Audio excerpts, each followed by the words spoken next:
called the Exoplanets of Andromeda. It's a space colony simulator. Um, it's heavily inspired by RimWorld and Dwarf Fortress.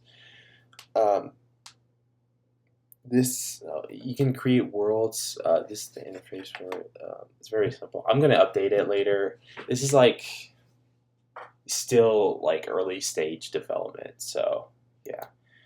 The whole world is procedurally generated, as you can see.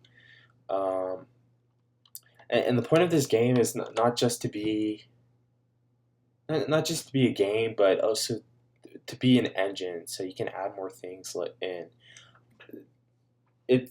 This game is going to be easily mod. This game is easily moddable with Lua and JSON, so you can easily add like new animals or items using that system.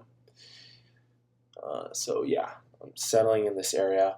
Currently, I'm working on the order system, which is kind of like it's a task system, so you can tell people what to do.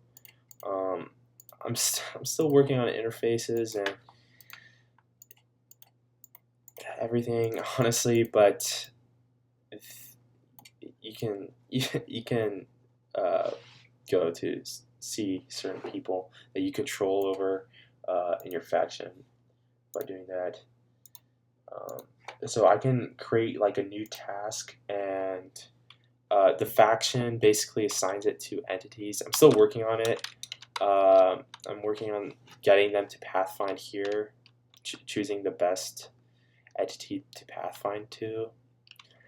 This game, this game is, oh yeah, see, this is pathfinding to the task. I'm still working on it, of course. Yeah, I'm gonna make a Kickstarter, so if you're interested, please subscribe and like this video. Also, it'd be nice if you could turn on like notifications, because I might make more videos in the future. I'll definitely make more videos in the future. What I'm saying. And if you have any questions or comments, please tell me. Please tell me, because yeah, this is still very early stage development. So yeah, I mean, this is what I have so far. Stay tuned for the Kickstarter page, because I'll have that soon. So yeah, what else? That's it.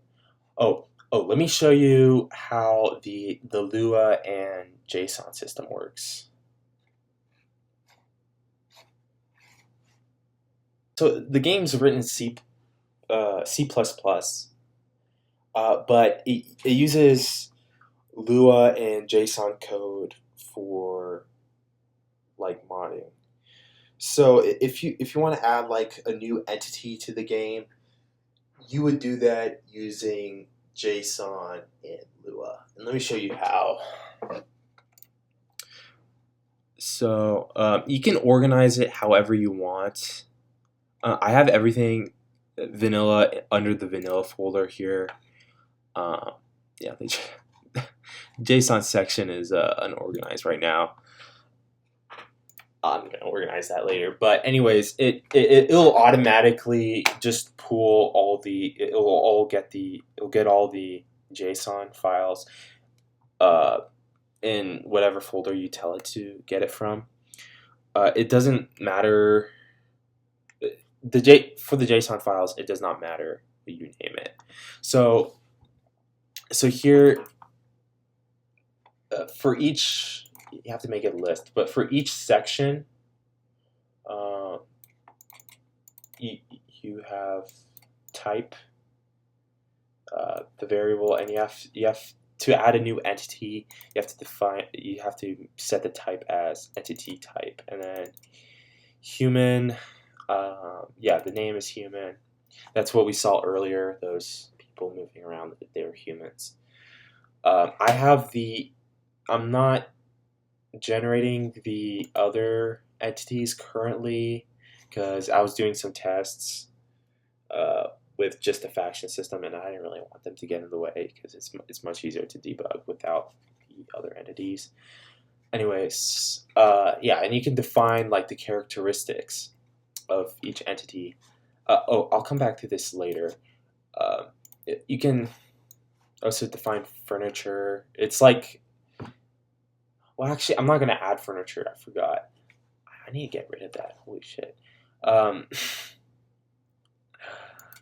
yeah, so there's two layers to the game. There's the ground layer and there's the wall layer. All those trees you saw, they're part of the wall layer. So it's the layer above ground. Yeah, and you also have ground as well. Very simple stuff. This is very simple. Walls, yeah, it's also very simple. You can also define like what items it'll drop. So yeah. Also, you can define. You can also define like a world type too.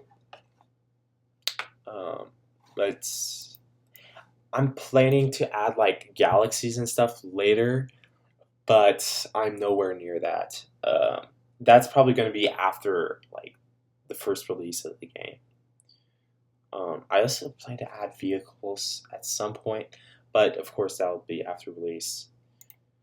Um, you can also define crafting recipes. I'm still working on the order system, so yeah, and also items. There's also items. So you basically initialize like all the different types and stuff in the game, all the different types of entities, items, the ground types, wall types, using JSON, and also crafting types, everything, and also orders you define here. But for the behavior of each thing, only certain things in the game can have behavior. Those are regions. The whole world also has behavior, and also each entity has its own behavior.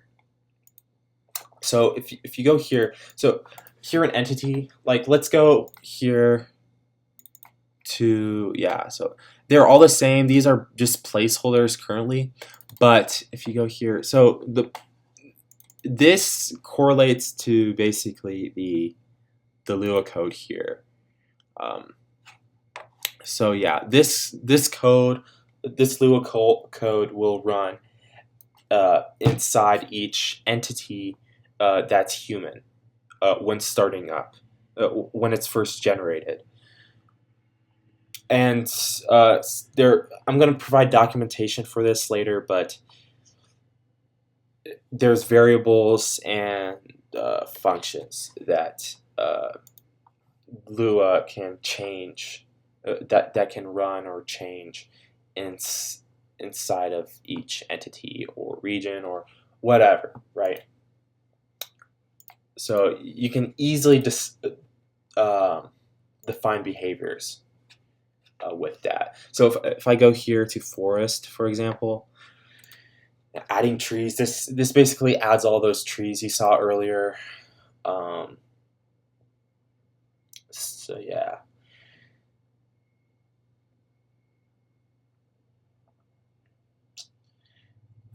And yeah, this basically defines behavior for when a new region is generated, what happens. So if you go here, it basically calls, or it runs that file, that whole file inside of that specifically region when it's generated. And also there's also update scripts too. So yeah, that's what I have so far. I'll keep you guys posted what's going on. And yeah, please let me know if you have any questions. I will be making a Kickstarter soon. If you'd like to fund it, I'll give people rewards. You'll be able to be in the credits, and I can even name certain people out of you, like certain entities in the game that you might find uh, if you help fund the Kickstarter. So, anyways, uh, yeah, that's it. So yeah.